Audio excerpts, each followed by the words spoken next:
Good evening. It is I, Ron Carr. It is my pleasure to be with you in this evening. In this evening's meditation, we simply ask you to think about peace and harmony.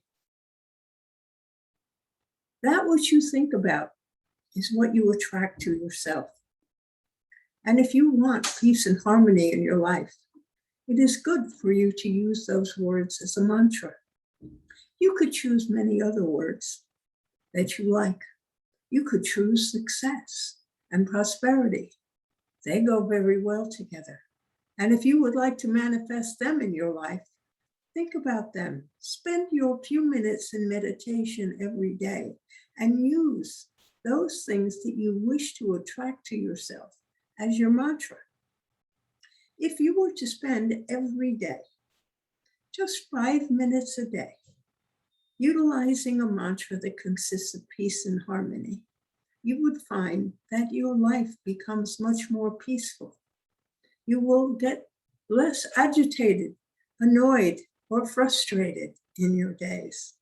You will simply have a different viewpoint without thinking about it. Now, it will take some time, but you must think about them. If you want success and prosperity, well, it is the same thing. Say success and prosperity. There have been those people who choose to use money as a mantra, simply saying money over and over again. Money, money, money, money, money. You can attract that to yourself. But I like it when you say that money comes to me in every day. Money comes to me in every day. I receive money in every day. I am successful and prosperous. You see, these affirmations that you make, these meditations using these words as mantras, have the ability to focus your thoughts on these aspects that you are choosing to use as mantras. And when you contemplate anything over and over and over again, why then you do attract it to yourself, which is why you are counseled all the time not to worry about the things that might possibly go wrong in your life. That you need to think about all the good that you have, not what might go wrong in your life. Because by thinking about what might go wrong, you're putting all your attention on all the things you don't want. And when you put whatever you put your attention to is what it brings to you, what you attract to yourself. It becomes what you create in the world.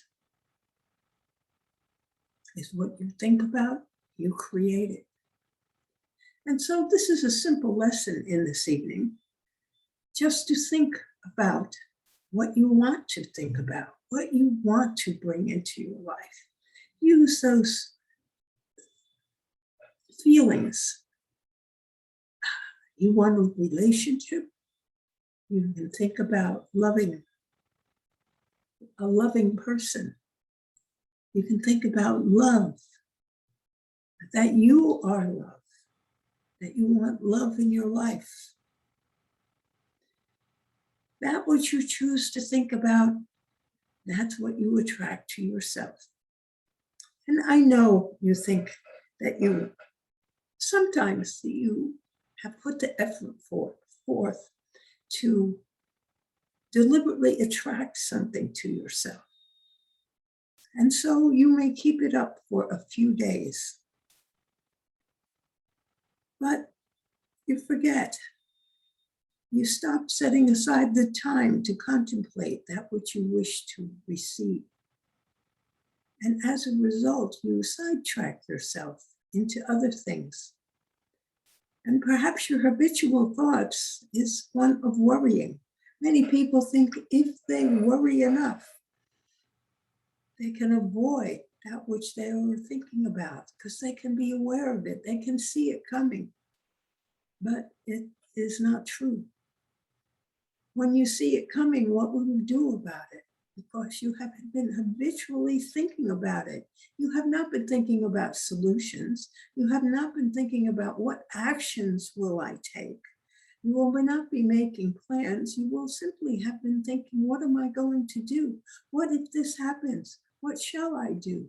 Most of the time, you are not thinking of a plan for overcoming.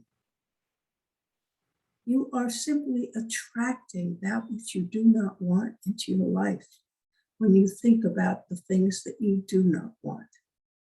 And so train yourself to think about receiving good things, getting the things that you want, being happy, being healthy, being full of energy, enjoying your life.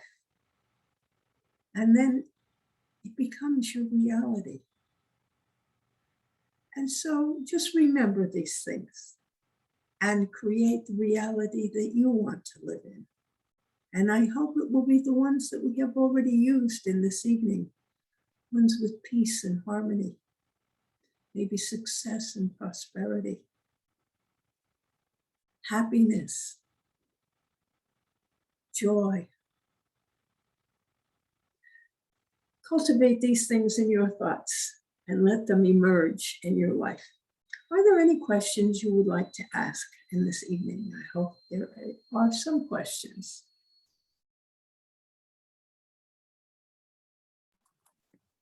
I have one. Good. Kind of pursuant to last week's discussion about karma, and somewhat having to do with what you just said about thinking about things and having it become your reality. We were talking about last week about how what you put out is what comes back to you. I mean, there are so many songs, Beatles songs, everything about, the love you give is what you will get back. If you finally learn, though it may have taken you a long time, what you are doing wrong, thinking wrong, saying wrong, and you regret it, it ended up hurting yourself and you realize it, and then you are able to stop the wrong thoughts, the wrong action, which caused the wrong actions. How much of the karma that you've created for yourself by engaging in that pattern of thought can you eradicate by changing it, at the time you realize it? Yes. Yes. Okay.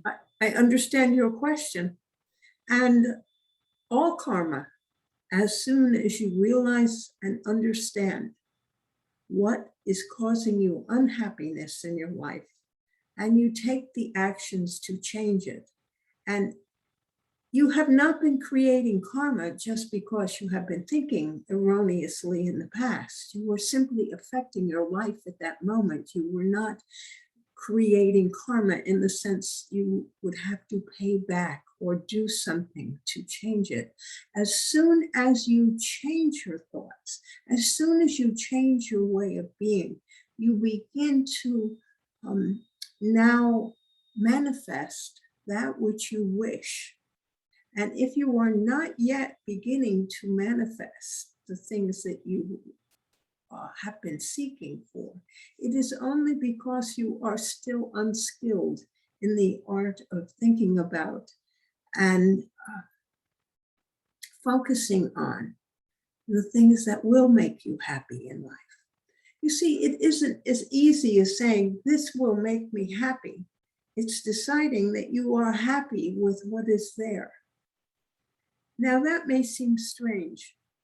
What is the difference saying this is what will make me happy? Well, when you make a judgment such as saying this will make me happy, then you must manifest this in order to feel happy. But if you look around and say, I am happy because of this thing happening in my life, the happiness is instantly there because you have judged it so. You simply say, I am happy, and recognize that something good has happened to you to make you say, I am happy. And that's all it takes to be happy.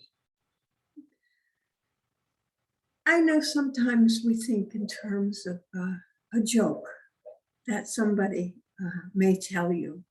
and it makes you laugh. And you contemplate the irony within the joke, the circumstances, whatever it is that makes you laugh. And that's what you consider to be happy. But happiness isn't a laugh. It's that affirmation that I am happy in my life. I am happy with what I have. I like my car. I like this pencil. I like this pen. I love this notebook. I enjoy my sleep at night. My bed is comfortable. I cook myself a great dinner. These are things which you must acknowledge as being happy and recognize as being happy in your life. And the more you can look around you and see things that you say, this is good, and this makes me happy, the happier you feel. And so that is why you don't create karma when it comes to your past thoughts and judgments, because you were simply creating yourself unhappiness at that time. You did not cause offense to anyone. Well, perhaps you did, but that's another matter. You did not hurt or harm someone. That was not deliberate. But we are not discussing that. We are saying it is your own thoughts that kept you from enjoying the happiness. So you did not create karma at that time. You merely have to train yourself to look at the world that is around you and recognize the things that are good. And we might almost say neutral. Most of what happens in life does not affect you in the sense of giving you disharmony or making you feel bad. You can look at the house across the street.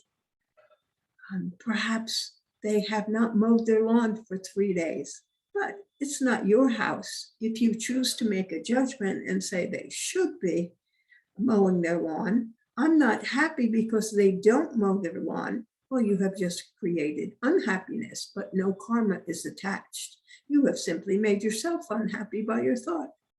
So if you can say, oh, he hasn't gotten around to mowing his lawn, and you don't care one way or another, and you don't make a judgment, you haven't created anything, you haven't erased anything, and you haven't made yourself unhappy.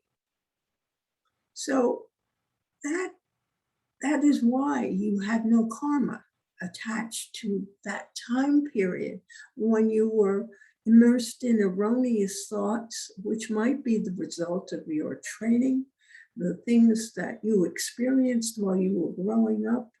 There's lots of reasons why you might have been on the pathway or have a perceptions that caused you to feel unhappy over many things, but it was simply what you did to yourself. And so there is no karma attached. And as soon as you learn the message that you create your own happiness or unhappiness by the things that you're thinking, and you realize that, then all you have to do is change your thinking. Now, my statement, all you have to do is change your thinking, is a gross understatement of the difficulty of changing your habitual thoughts that you may have carried along with you for 5, 10, 15, 20 years, however long you had them. It is very hard to get over those things, and to change your perception, but you can work on it in every day.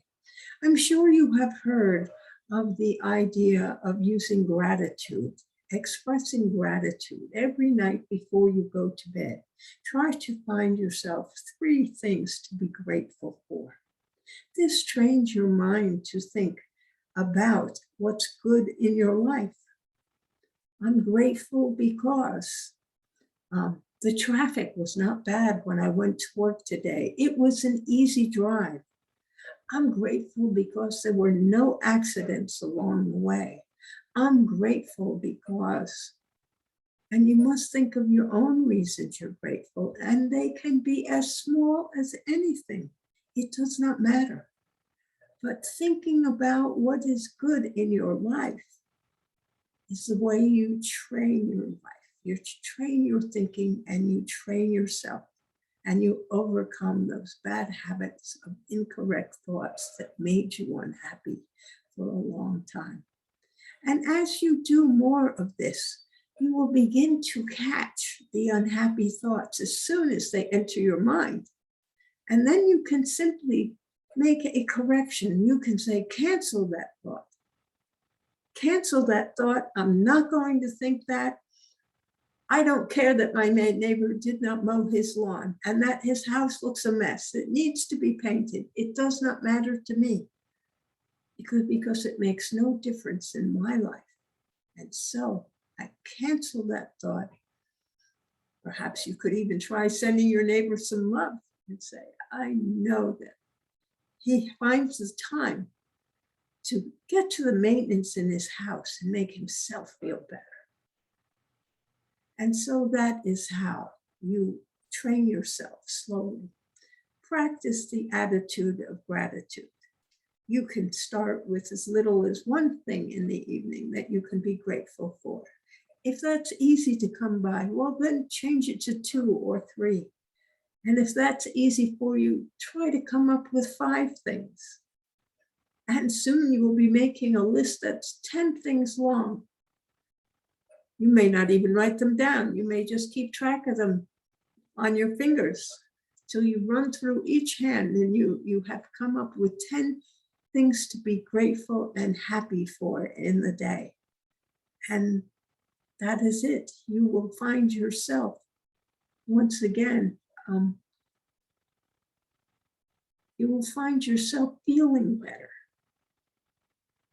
because you have thought of ways that were good and you have concentrated on that. It changes your feelings and how you feel about your life. And that then brings about more smiles to your face. And as you smile more, you become more attractive and prettier or more handsome. And so people are attracted to you and they want to be with you because you appear to be fun to be with, because you have cultivated the perception that brings you happiness or joy or satisfaction or completeness in your life.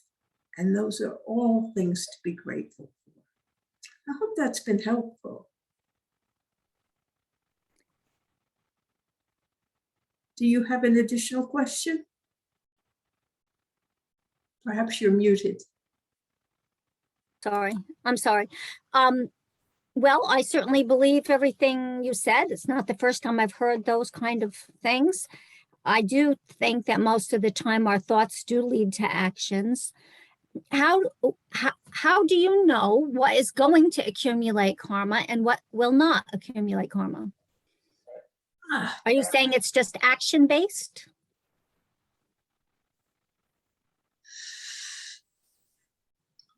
Yes, it is action-based. That is one way of looking at it.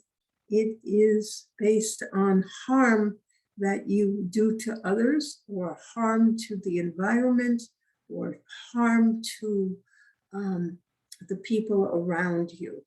That brings about your karma because then you will have to experience the effect of what you have done. If you have caused harm to another person, you could be sued. And that is the karmic result of having injured someone else. And if you lost the lawsuit, then you would lose some money or whatever it worked. But yes, karma is created by your actions, much more so than your thoughts. Well, let me ask you this. Mine was a habit of speaking things I should not, came from my thoughts, of course, but speaking criticisms when now I've learned not to. But I'll use a more a clear example. say a man is beating his 3-year-old son, drinking every night, beating his son from age 3 to, I don't know, 13, and injures him. Say the man gets into AA, starts to change his thinking, turns around and stops being so mean. How much of that former time when he was injuring another will he have to pay back karmically if say he has changed 13 years later, but that boy is physically damaged and psychologically and emotionally damaged now? Yes, well, you are assuming that he will not feel remorse for that which he accomplished when he was drinking, that which he did, causing the pain and suffering to his child. His son, having been beaten for 10 years, may have separated himself from his father and never wants to speak to him again. That is a result, a karmic result of the father's alcoholism and the beating of the son. And so that relationship has been irrevocably harmed in some way. So how does this man have karma? Well, his karma is that now if he wishes, and we are assuming if he has stopped drinking, that he is trying to make his life better in many ways, that if he wishes to reconnect with his son, that this rejection by the son will hurt him, and he will have to deal with his own emotions, and he will have to work harder to reestablish a relationship. This is a direct result from harming his son for so many years. So that is the karma that he will have to work out from that old relationship. It does not go away. Also, due to his drinking habit in the past, perhaps he was irresponsible with his money. Now he has poor credit. Maybe he can't find a job because he has a poor work record. These things all affect his income. And this often affects how happy people can be, because if they can't make enough income to pay for the things they want and desire, they are frequently unhappy in life. And so this is a way in which the karma of having been an alcoholic for 10 years is repaid, and how it is balanced out, that the person has to work to overcome that which he has created in the past. Now, if that's in a past lifetime, you may find yourself, or that man maybe in his next life may choose to be born into an alcoholic family so that he could acutely understand the damage that he has done and try to be loving to the alcoholics in that family he has now been chosen to be born into, and that he will always be dealing with, or coming as a female, that she or he would be always dealing with someone that he is repulsed by. And how do you love someone you are repulsed by, and that causes you harm? Well, this is all karma. And it is in working it out that you are working out karma from perhaps past lives in this life.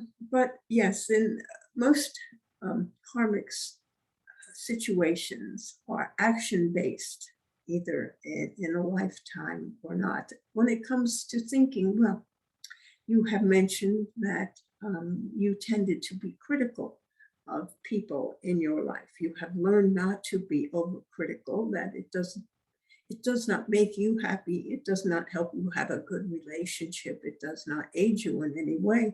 So you have already learned not to do that. To a certain extent, you have established some karma for yourself, because whoever you were overcritical to in the past may not wish to have a relationship with you. And perhaps you would like to change that, and you would like to establish the relationship. But now it is very difficult because you have hurt or injured their feelings.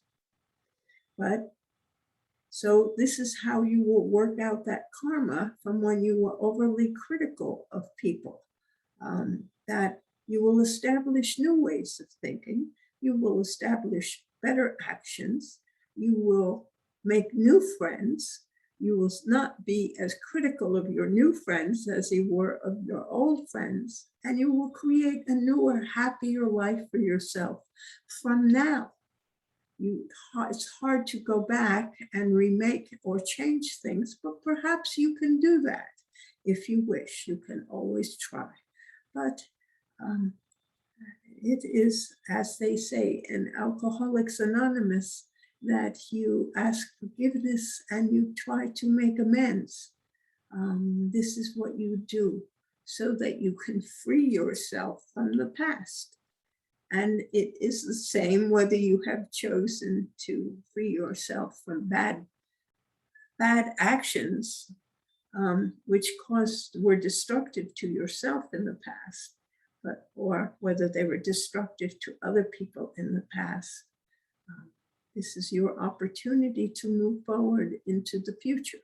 As you said, you no longer do this, so you do not make that mistake, but you now have an unlimited future in front of you by which you can enjoy the results of having discovered your difficulties and the reasons why you behaved as you did.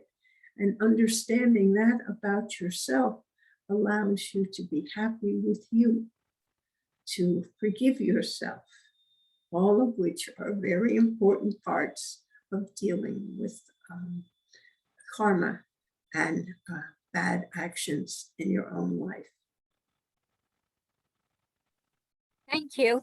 That's a little more clarifying. It sounds like you can experience both freedom and growth, forward movement at the same time that you're still dealing with some of the consequences of the karma that you had accumulated in the past. Right, absolutely.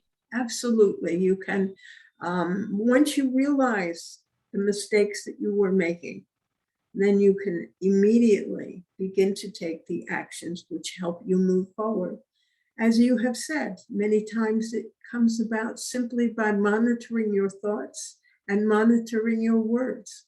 In some people, it's monitoring their actions. And whatever it is that helps them change their life, that they need to change, then they will be helped by simply starting to create a better life for themselves by monitoring their thoughts, their words, and their actions. And as they continue to do this, then they will create opportunities also for themselves to reflect their new loving personalities. And people who come to know them at this later time will find themselves in a frame of mind where they think you, the new person, whoever we are speaking about, is a wonderful person. They may not have been 10 years ago, but now they are, and they can be enjoyed as such and create both happiness for themselves and happiness for others, and have wonderful, good relationships that start up from this later time. And you must forgive yourself for the past and leave it behind. Just forget about it, only in as much as it might affect you in the present. Is it need to be worried about or thought about or dealt with? Are there other questions that anyone would like to ask?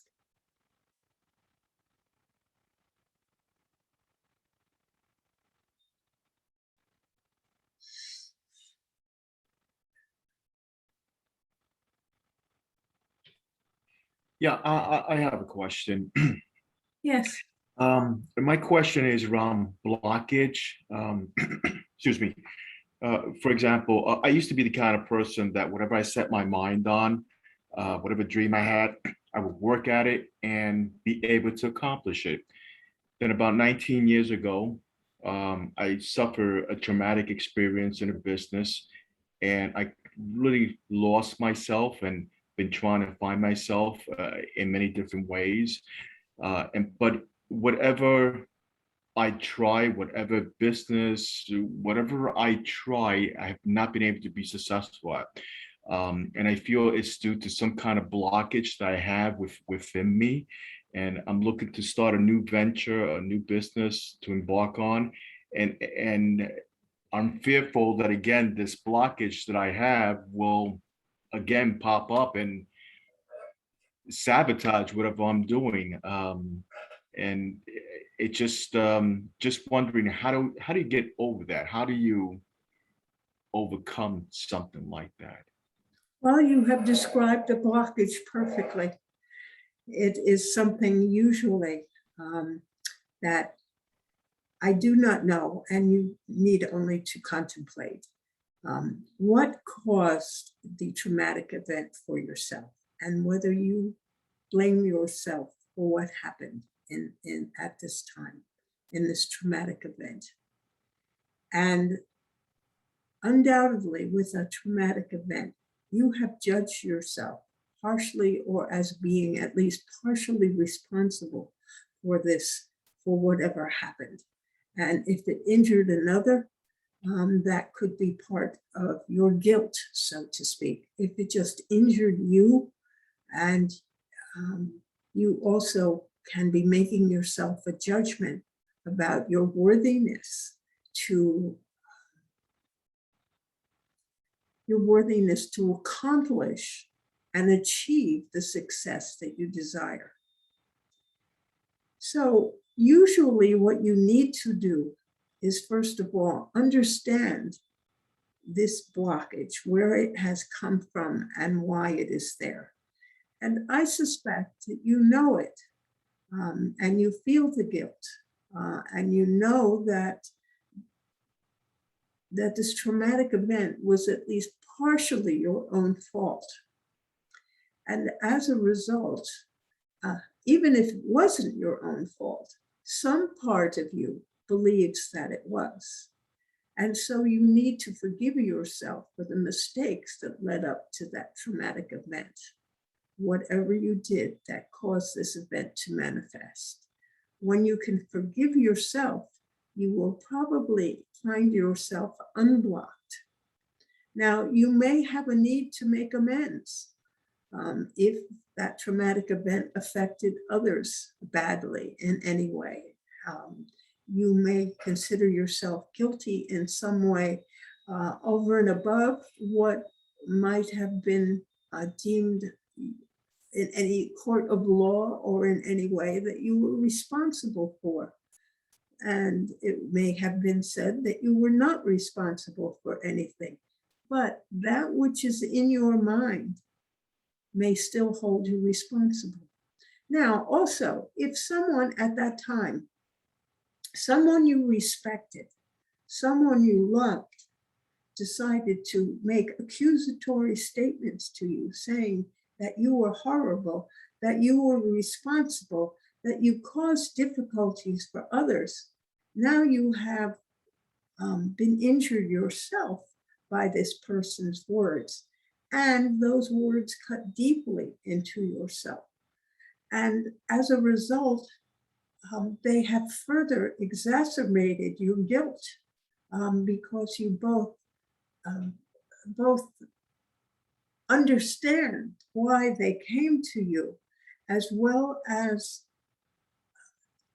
know that you were partially responsible for having these words expressed about you. And so you have a double guilt because, yes, I did this. I did this to myself. This hurts me, but I can't blame this person for it. It hurts me because I deserve to be hurt. And that thought that is inside of you, that you deserve to be hurt because of what you were doing, is what is your block. So you need to let go of that thought that you deserve to be hurt. And that will help you unblock yourself. Now, how do you do that? That is not an easy thing.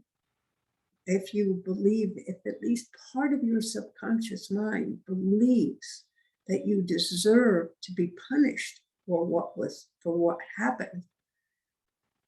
And the traumatic event that occurred to you was not sufficient to assuage your judgment about yourself, which often happens. You can be hurt by both what you did and your judgment on yourself. And so you have to learn a way of getting rid of that. And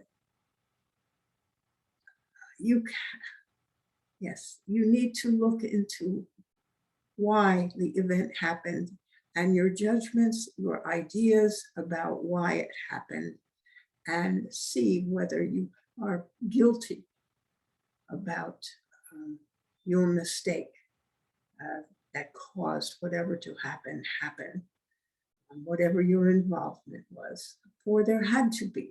You are not just innocent, a bystander, that other people, and that was caused by someone else. It was also had to be partially caused by you. Either something you did, something you thought, something you didn't do, something you may have thought but didn't take an action on. There are many things. You could be judging yourself that I should have done this. I should have known better. I should have. But you didn't. And so you have to forgive yourself for any mistakes that you have made. And we have talked about using mantras.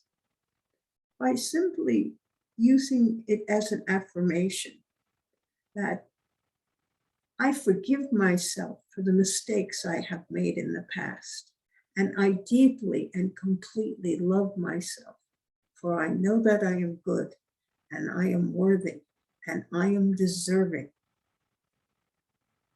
of being successful in my life. You can say whatever you like, but being worthy and being deserving of being loved by others, by being a success in my life, it is up to you to determine what you need to put in there.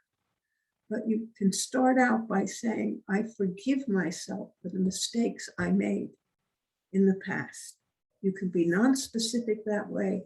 If you think it will be helpful to you, feel free to say, I will forgive myself for the mistakes I made, and mention something about the traumatic event to pinpoint it. And I forgive myself. And I deeply and completely love myself, for I know that I am good, and I am worthy, and I am deserving of living a life that is filled with total success in every way. And that will help you. But you will have to forgive yourself in some way. And I hope that answer is helpful to you. Do you have a Yes, it was. Yes, it was. Thank you very much. I appreciate that. And just to mention, this is a sales announcement on behalf of the medium. She is teaching a class that is beginning this Thursday entitled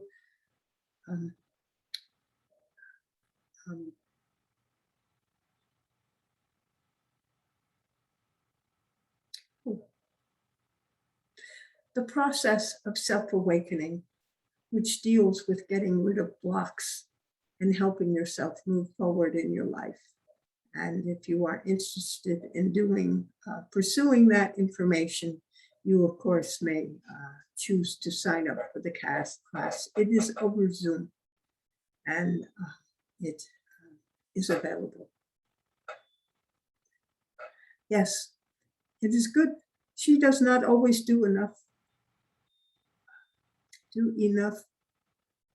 publicity about her own classes.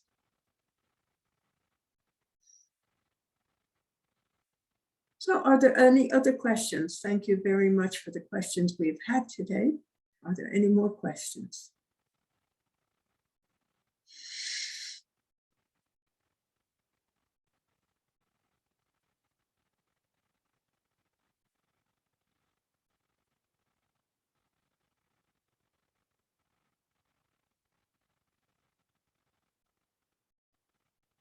As there seems to be no more questions, then I guess then it is time for me to say goodnight. So I'm giving you one last chance. Are there any more questions? Please speak up.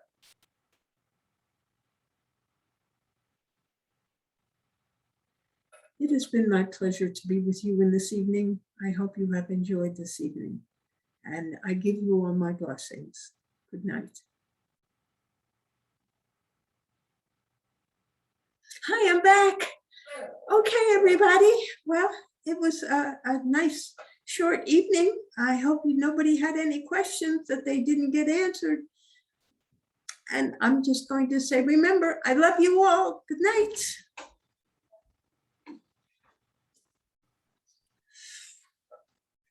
Okay, well, that's it for the evening then. And I hope that